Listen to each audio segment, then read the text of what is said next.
Welcome back to Conflicts of Interest. This is episode 744, and today is January 13th, 2025. I'm the host of this show, Kyle Anzalone. I got a ton of news for today's show, but first want to remind people where they can find this show. It's hosted at the Libertarian Institute, reposted on the blog at antiwar.com, YouTube, Rumble, or Odysee for the video version of the show. It's up anywhere you can listen to audio podcasts, and follow me on Twitter at Kyle Anzalone_ for all my work. That's all the articles I write, the news story emails that I put out for the Institute, and the daily news roundup that I publish, as well as the all-new podcast, The Kyle Anzalone Show, which you can subscribe to. It's the very top link in the show notes page. All right, let's get into the news today. First up here is an article that I wrote for the Institute on January 12th. Gabbard says she now supports FISA Section 702. So President Donald Trump's nominee for the Director of National Intelligence, Tulsi Gabbard, told senators that she now supports Section 702 of the FISA Act. 702 is viewed as giving the government the power to surveil Americans warrantlessly. Gabbard previously authored a bill that would have ended the mass surveillance program. So Gabbard said during her Senate confirmation hearing about Section 702, "If confirmed as DNI, I will uphold Americans' Fourth Amendment rights while maintaining vital national security tools like Section 702 to ensure the safety and freedom of the American people."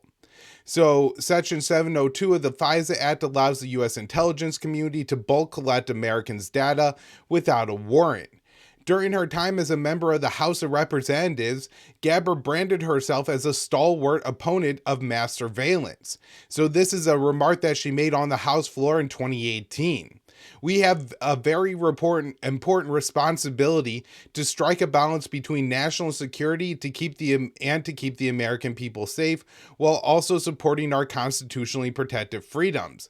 Let us make this critical choice. Vote to keep our country safe, vote to uphold our constitutional rights so that many who have fought and died to protect." So she was arguing in favor of a bill that would have repealed Section 702, and she also introduced a bill that would have repealed Section 702 in 2020. Gabbard says she is now convinced that the reforms to the FISA Act implemented by Congress since she left have alleviated her concerns over civil liberties. So she said in a statement, I believe this was given to ABC News, "My prior concerns about FISA were based on insufficient protections for civil liberties, particularly regarding the FBI's misuse of warrantless search powers on American citizens," but said with reforms that is no longer a concern of hers. So it is unclear what reforms Gabbard is referring to. FISA was previously used to target the 2016 Trump campaign. At one point, Trump was a staunch proponent of Section 702, posting on social media, "Kill FISA." So civil liberties advocates, such as former Libertarian Congressman Justin Amash, have attacked Gabbard for her sudden change in stance on 702. He said, referring to her claims that 702 had been reformed, "This is such a false, disingenuous, and shameless statement." In a separate post, he said that the position disqualified Gabbard from becoming DNI. So Gabbard added in her statement, "Significant reforms have been enacted since my time in Congress to address these issues. If confirmed as DNI, I will uphold Americans' Fourth Amendment rights while maintaining vital national security tools like Section 702 to ensure the safety and freedom of Americans." So Republican Senator James Lankford questioned Gabbard's reversal after meeting with her. And he's a proponent of Section 702 himself. He's just not sure that Gabbard is serious in her statement. The Republican senator said she voted against what's called 702 authority every time she was in Congress and voted against it. Well, now she's going to be a spokesperson for 702 authority. It's a legitimate question just to say, okay, how are you going to handle this? What does that mean? And certainly a lot of Tulsi supporters have had similar statements. One of the things that you had hoped with Tulsi taking the role of DNI would be that she would advocate for less wars in the Middle East and less surveillance of Americans at home, and it seems like she is already breaking with one of those stances. All right, next up here, this one from Dave DeCamp on January 9th at antiwar.com. Report, Trump team undecided on how to end war in Ukraine. So members of President-elect Donald Trump's incoming administration are undecided on how they intend to bring an end to the proxy war in Ukraine. And U.S. support for Ukraine is expected to continue after Trump's inauguration on January 20th. So the report noted that Trump's special envoy to the conflict, Keith Kellogg, said in an interview this week that the goal was to bring the war to a close within the first 100 days of the administration. I would like to set a goal on personal and professional level. I would set it at 100 days and move all the way back and figure a way we can do this in the near term to make sure the solution is solid and it's sustainable and that this war ends so that we stop the carnage. So Trump and Russian President Vladimir Putin have made clear that they're both ready to talk with one another. At a press conference on Thursday, Trump said he could understand one of the Russians' main gripes, NATO expansion and the promise of bringing Ukraine into the alliance. Trump told reporters at Mar-a-Lago, a big part of the problem was Russia for many, many years, long before Putin said you can never have NATO involved with Ukraine. Now they've said that's been written in stone. Somewhere along the line, Biden said no, they should be able to join NATO. Well, then Russia has somebody right on their doorstep, and I could understand their feeling about that. But it remains unclear what sort of proposal the Trump administration will make towards Moscow. Russian Foreign Minister Sergei Lavrov has dismissed some of the ideas reportedly being discussed by the Trump team, which includes sending European troops to NATO to oversee a ceasefire and Ukraine pledging not to join NATO for at least 20 years. And I'm not surprised that both of those are non-starters. So we also had this, and I wrote this one up for the Institute on antiwar.com on January 10th. Trump says he is setting up a meeting with Putin. So President-elect Donald Trump says he is working on setting up a meeting with Russian President Vladimir Putin. In response, Moscow says Putin is willing to sit down with Trump without preconditions. On Friday, Trump was asked potentially about meeting with Putin or Chinese President Xi Jinping. So he said, referring to Xi, to be determined, but added, but President Putin wants to meet. He's said that even publicly, and we have to get that war over with. That's a bloody mess. So the Kremlin spokesperson Dmitry Peskov said he did not have any details about the meeting between Trump and Putin to share, but indicated there was some diplomatic progress. We see that Mr. Trump also declares his readiness to solve problems through dialogue. We welcome this. Apparently, after Mr. Trump enters the Oval Office, there will be some movement. Peskov added that no conditions are required to begin talks. President Joe Biden and President Zelensky have maintained that Russian troops must withdraw from Ukraine for the war to end. The preconditions for negotiations have resulted in no diplomacy between Washington, Kiev, and Moscow. On the campaign trail, Trump often lamented the massive loss of life from the war in Ukraine and pledged to bring the conflict to a close on his first day in office. However, since winning in November, Trump has tapped a number of war hawks to staff his new administration. The incoming administration includes retired General Keith Kellogg as envoy to the war in Ukraine. Kellogg has been critical of the Biden administration for not providing Kiev with enough support. Any deal to end the war in Ukraine will likely require the Trump team to back away from the hardline negotiating positions of the Biden administration. The current White House is refusing to take NATO membership off the table for Kiev, or end weapon shipments to Ukraine. Additionally, the Biden and Zelensky had demanded Putin relinquish all Ukrainian territory, including Crimea and the Donbass. From Moscow's perspective, it does not plan to give back the 5 Ukrainian territories that it annexed or allow Kiev to join NATO. While Trump has not detailed his plan for Ukraine, statements from his incoming administration suggest there will be significant gaps between Washington and Moscow. The Financial Times reported that the Trump administration will continue arms shipments to Ukraine, believing it establishes peace through strength. Next up, another disturbing comment from another Trump administration official. Mike Waltz, Trump administration will ask Ukraine to lower the conscription age. So President-elect Donald Trump's incoming national security advisor, Representative Mike Waltz, said Sunday that the Trump administration will ask Ukraine to lower the age of conscription so more troops can be sent to the front lines. Under Ukraine's current mobilization laws, the minimum age for conscription is 25. The Biden administration is calling for Ukraine to lower the age to 18, and Waltz made clear the next administration will be doing the same thing. He said in an interview with ABC News, "The other things we are going to need to see really stabilizing things on the battlefield. And one of the things we'll be asking of the Ukrainians, they have a real manpower issue. Their draft age right now is 26 years old. Not 18. It's actually 25. I guess Waltz didn't know that.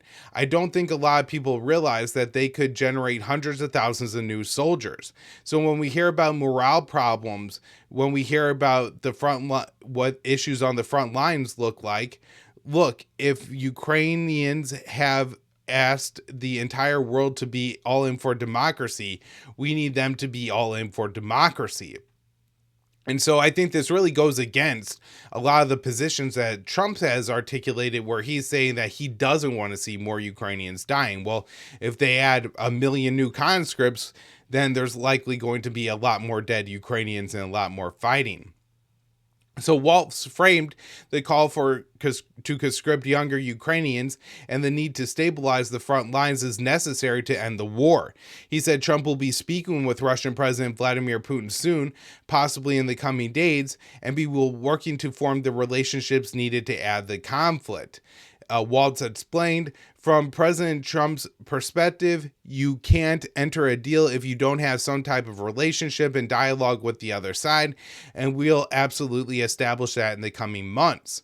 On the campaign trail and in press conferences since the election, Trump has lamented the fact that so many Ukrainians and Russians are being killed in the war zone.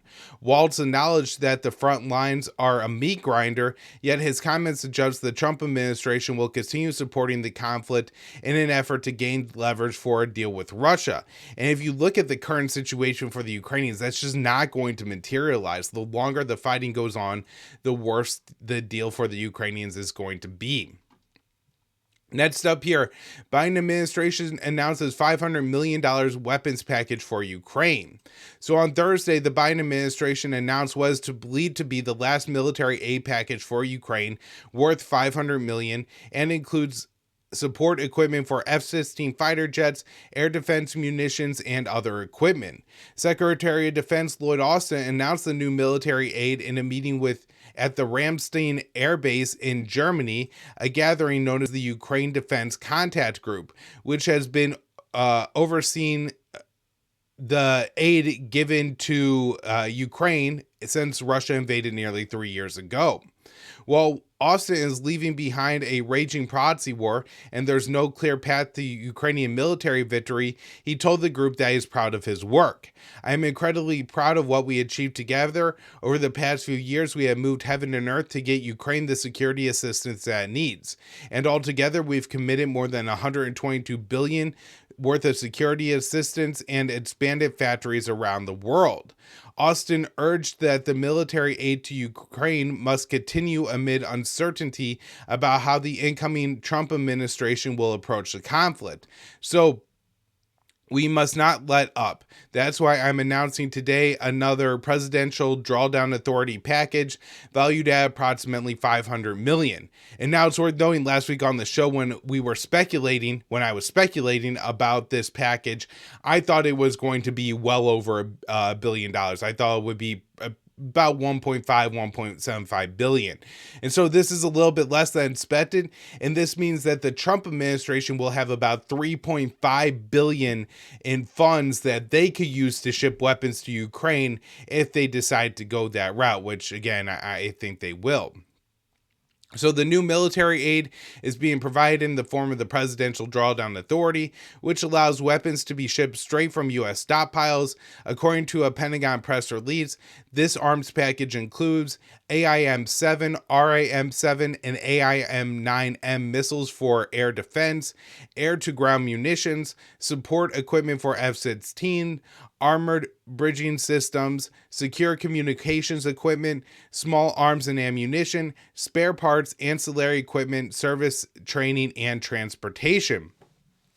The Pentagon also released a fact sheet that said the Biden administration had committed a total of $65.9 billion, so over half of the total that Austin was just touting came from, the collective West, has come from the United States, including other types of aid and Pentagon spending on our troops to Europe and replenishment of U.S. stockpiles. The Biden administration has spent at least 186 billion on the Proxy war. So just an absolutely massive price tag. All right. This one is from the Libertarian Institute. I wrote it up on January 9th. House passes bill to protect Israeli Prime Minister from the ICC. So one of the first acts of the Republican-led 119th Congress was to pass a bill that would sanction officials attempting to arrest or investigate Israeli Prime Minister Benjamin Netanyahu. The Israeli leader is wanted by the International Criminal Court for war crimes committed in Gaza.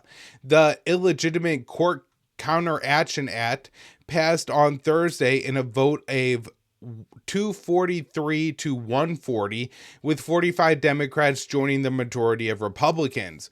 Rep. Thomas Massie was the only member of the GOP not to vote in favor of the bill. He voted present. So Massie explained his vote on X. The U.S. House did only one thing today. We passed a bill to protect Israeli Prime Minister Netanyahu from the International Criminal Court. I voted present. The ICC has no authority over the United States, but we should not get involved in disputes between other countries. Focus on the U.S.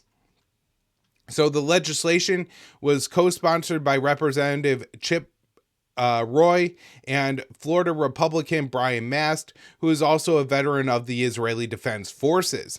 The two lawmakers prioritized the bill as a show of support for Tel Aviv, and AIPAC called on its lawmakers to vote in favor of the measure. If signed into law, the bill would impose sanctions on the ICC over any effort to investigate, arrest, or detain or prosecute any protected persons of the United States and its allies. The sanctions include prohibiting U.S. property transactions and blocking and revoking visas. So Senate Majority Leader John Thune, a Republican from South Carolina, said he plans to bring the bill to a floor vote in the upper chamber. A number of Senate Democrats have also voiced support for the legislation, though Jeanne Shaheen, the ranking Democrat on the Senate Foreign Relations Committee, said some in her party were looking whether there's an opportunity to offer an alternative to the bill. The ICC issued an arrest warrant for Netanyahu and former Israeli Defense Minister Yoav Gallant after ample evidence emerged that the IDF was conducting a war of extermination against the Palestinians in Gaza. The Israeli onslaught in Gaza has been aided by Washington, with Joe Biden administration approving at least $22 billion in military aid during the first year of the genocide.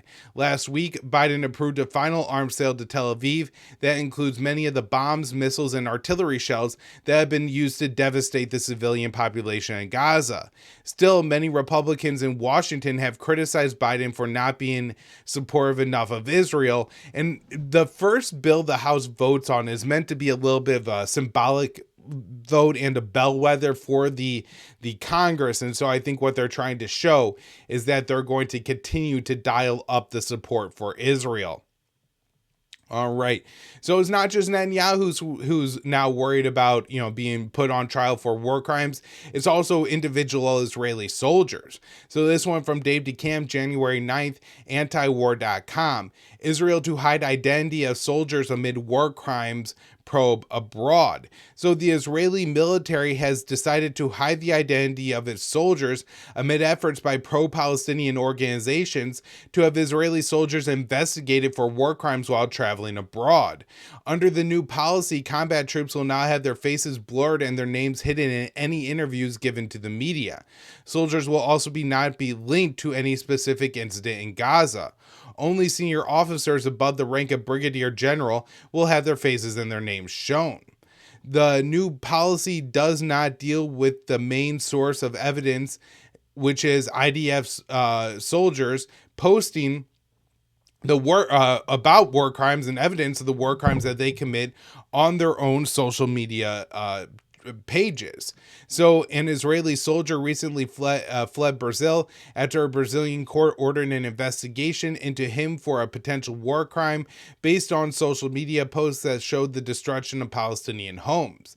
The charges against the IDF soldier who fled Brazil were brought forward by the Hein Rajib Foundation, named after a 5-year-old girl who was killed by the IDF in Gaza. The foundation and other pro-Palestinian groups have filed 50 complaints in courts around the world against Israeli soldiers. According to the Times of Israel, the Israeli military has done little to stop soldiers from sharing such online content besides advising against it. Amid the global campaign against IDF soldiers, the Israeli military published a guide to avoid being arrested overseas, which also advised against a social media post. And again, I want to make this point. I think the Israeli military doesn't care that their soldiers are posting this because it adds to the culture of genocide that they want all their soldiers to be involved in it and to help to go through with and commit. Now it's becoming a little bit of an issue because if the soldiers start getting arrested overseas, well, then that's going to look pretty bad for Tel Aviv, and people might not want to serve in the IDF. So that's going to create some problems, and that's why they're looking to finally crack down on it. All right. This one from Dave DeCamp, antiwar.com. Netanyahu thanks Biden for his lifelong support for Israel. So Israeli Prime Minister Benjamin Netanyahu spoke with President Biden on Sunday and thanked the American leader for his lifelong support for the state of Israel, the White House said in a readout of the call. The White House statement said the Prime Minister thanked the president for his lifelong support of Israel and for the extraordinary support from the United States for Israel's security and national defense. President Biden, who has repeatedly described himself as a Zionist, has been a staunch supporter of Israel throughout his political career and provided an unprecedented amount of military aid to Israel since October 7th, 2023, which has enabled the genocidal war in Gaza and other escalations across the region. From October 7th, 2023 to October 7th, 2024, the Biden administration provided Israel with more military aid in a single year than any other U.S. administration in history. Despite the massive show of support, Netanyahu has repeatedly complained that the U.S. was shipping weapons to Israel too slowly. During the call on Sunday, which came just 8 days before the inauguration of President-elect Donald Trump, Biden and Netanyahu also discussed the prospects of a hostage and ceasefire deal. Netanyahu's office said in a statement on a call, the Prime Minister discussed with the American president the progress in negotiations to release our hostages and updated him on the mandate he gave to the negotiating team in Doha in order to advance the release of our hostages. The statement added that Prime Minister Netanyahu thanked President Biden and President-elect Donald Trump for cooperating in the sacred mission.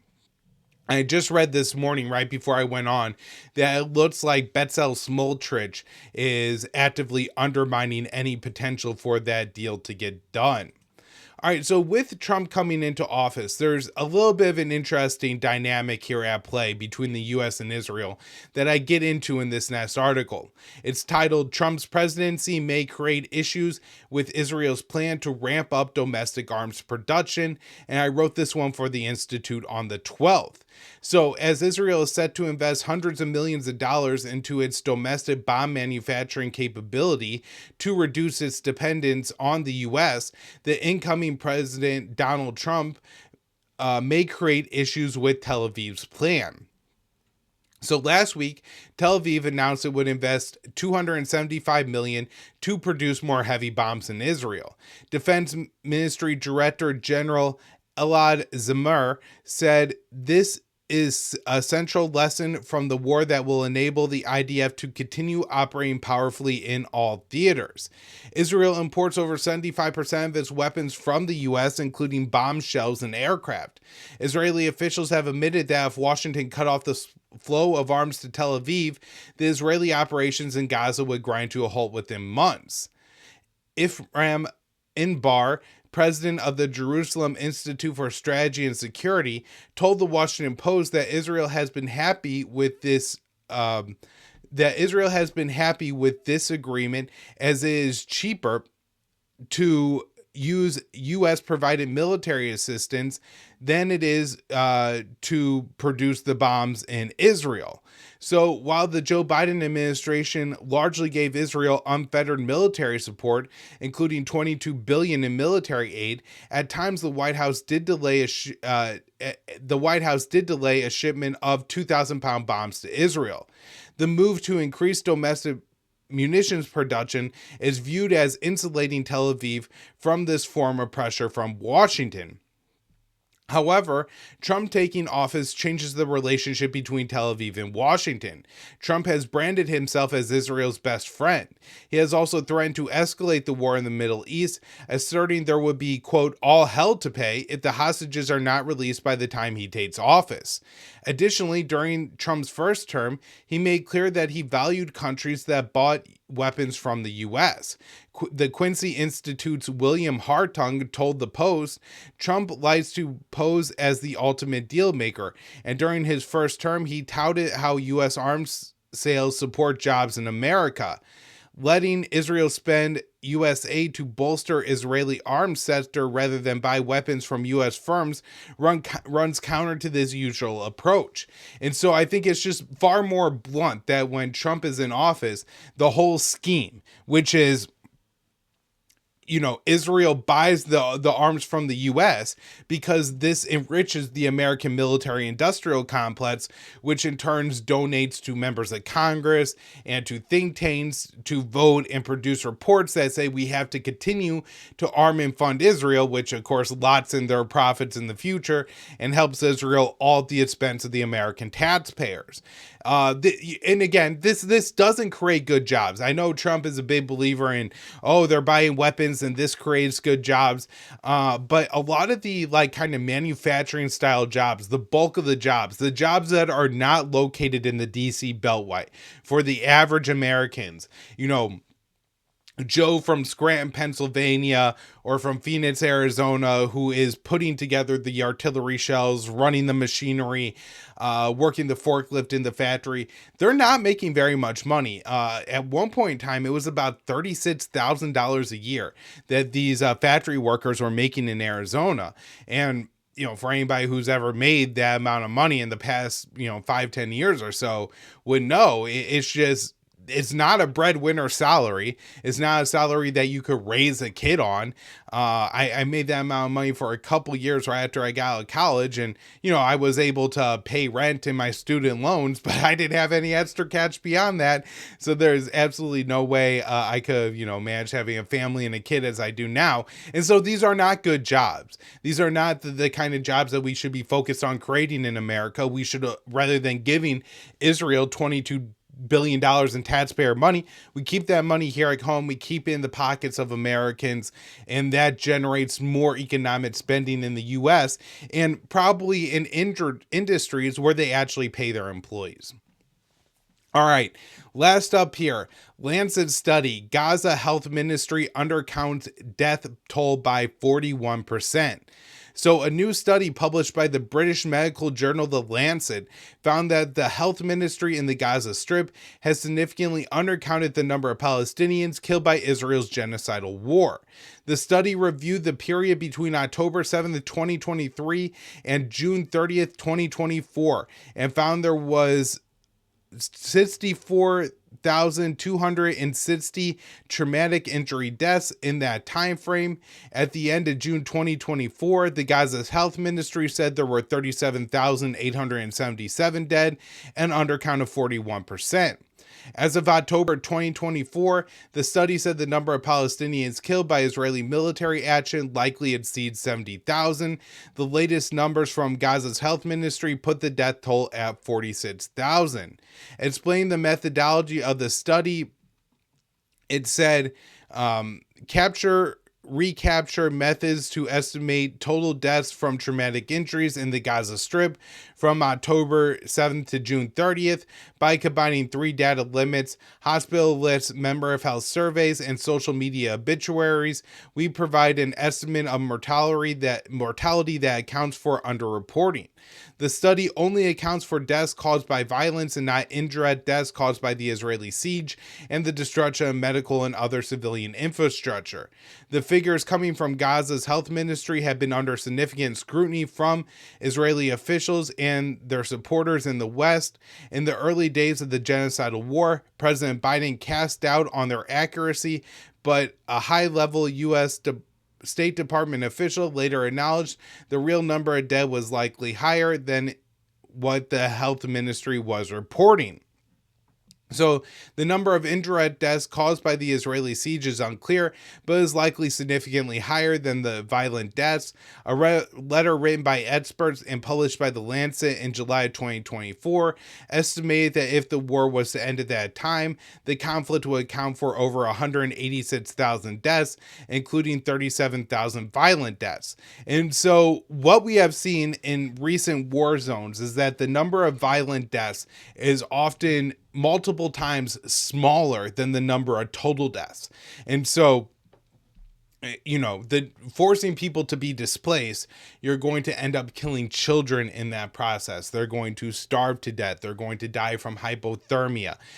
They're going to die from any number of other health issues that they're going to develop as they don't have proper sanitation and they're exposed to additional diseases. And that combined with their weakened state from a lack of food will often lead to death. Additionally, think of just people who have all kinds of health issues that who need medical services, if not on a daily, certainly a weekly or a monthly basis to survive.